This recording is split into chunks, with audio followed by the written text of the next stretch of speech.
So here we are again in the green screen room in VRChat with my slideshow on the desktop, having got everything wrong. I was going to try and do this in Resonite to have a bit of a change. Oh, maybe I should move that. Oh, I can't do that. Yeah. Move that guy there a little bit so I can get a bit better view. Right. Okay. So, yeah. Lost the plot again. We did the duct tape dummy, had lots of sets of instructions. They're all around the internet for people who are doing fursuits. And they're all conflicting, but I gave up trying to argue and mix them up. I'm surprised everyone should do it. I'm surprised it's not like a standard party trick because it's only like 3 big rolls of duct tape and a painter's outfit, which is like $3 or something if you get it on eBay. And obviously for the feet, you have to coat them up with cling film so that you don't get too much tape stuck on you like that. And we began taping it up and probably overdid the foot and so forth. Then we went all the way up the ankle, and then at this point we'd realized that we'd taped up the painter's overall a little bit too low down. So now the crotch was being pulled down, and it's very important, and all the instructions were quite clear that you needed a very tight crotch so that you didn't wind up with, your legs kind of joined together a bit. So that was a bit of a problem. We had to start making adjustments and cut the painter's overalls a little bit so that we can put some tape up there. Luckily, I had some underpants on, but it was like the worst possible place to be, having lots of duct tape stuck.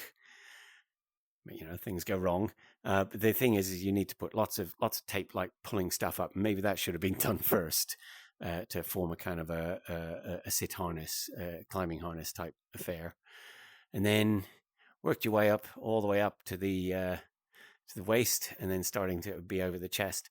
And also pretty much sure that this is a 2-person job. One person is going to take forever, and by the time that one person's done, you're going to be pretty pissed off. You notice the broomsticks. That was another trick, is that since you need to kind of hold a sort of a T pose for 3 hours, propping up some broomsticks makes this quite possible. Also, I kept getting let's see, move it on a little bit. Yeah, carrying it all the way on. I kept getting like itchy face, a little itch somewhere just under my nose. And that was, if you try and get your friend to try and itch you, they can scratch every part of your nose except for the bit that itches. It's absolutely painful. So I'd whittle my fingers up the broomstick when they're not looking, because they get quite angry if I moved. And then eventually I could get a little piece of broomstick to poke at my nose to get some ease. There we go. Finally, what you then do is you use a different colored duct tape to do a sort of middle layer, and then that helps you guide you for when you start filling up the final layer on top, because you can never have too many layers, I don't think. Drawing lots of lines. I also added 1 or 2 bits over the head just to give the sort of measurement of the height. And then comes the cutting off. Now, it was quite tight, so the scissors really hurt a little bit when they were running down my skin. And yeah, lo and behold, of course, the underpants became part of the duct tape dummy. You can do it by you can just do it by cutting down up the arms, halfway up to the arms, and then down the back, and then sort of up the legs, and then you can get a piece that's it was quite rough, but you can get I'm not sure whether the feet should really be included in this, but we did it. You eventually get this one piece thing that's all joined, that's all sort of opened up and quite nice. And this is the bit that you then would generally fold up and stick in an envelope and send to your fursuit maker if you're doing it that way. And also you have to put lots of X's to make sure that you can line it up when you stick it together. And then I ran out of pillow stuffing, which I think would be ideal, because I found a pillow on the street one day.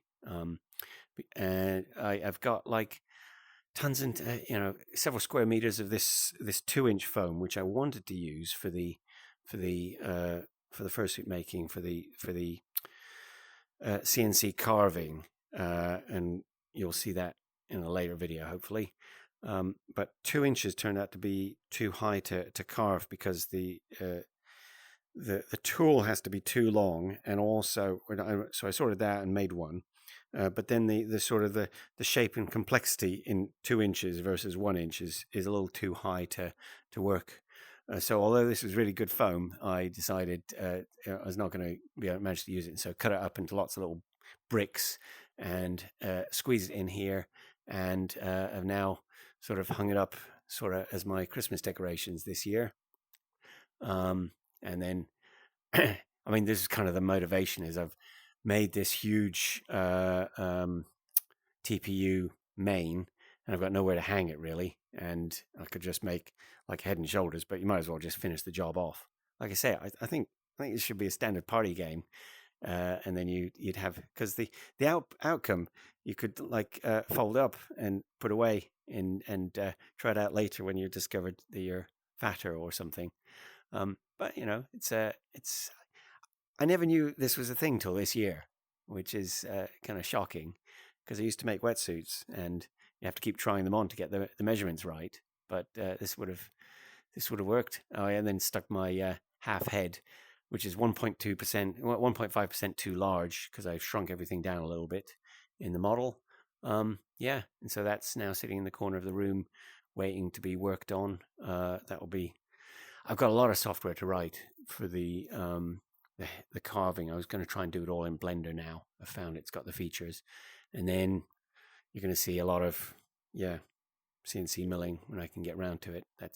Actually, I ordered some foam. It's not come through the post yet.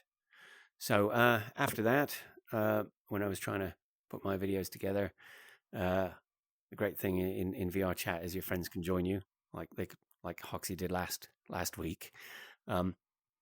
So I met these two, and Ray seems to like his airplanes. They're all quite realistic. He's got quite good at flying them, so he's all right to ride in the back. And then I played this really long game called Bullet Time Agent with Yavali, who's pretty good at gaming, unlike me. So he could spot all the little side quests and take me along. Here we are together. Managed to get a photo just before his trackers broke. This game takes about, we've played it for about 6 hours. It's got at least another 3 or 4 hours left, and you have to save your spots. Anyway, let's just see if I can quickly pause for a moment. Where's the pause? I can't find the pause. Stop streaming. Oh no. There's the pause. There. Yeah, this is just I'm just a quick, because I got you on the video. There's just a quick little ending piece, because we were going to do someone's birthday card. We'll see how much they like that. All right, so I stop recording.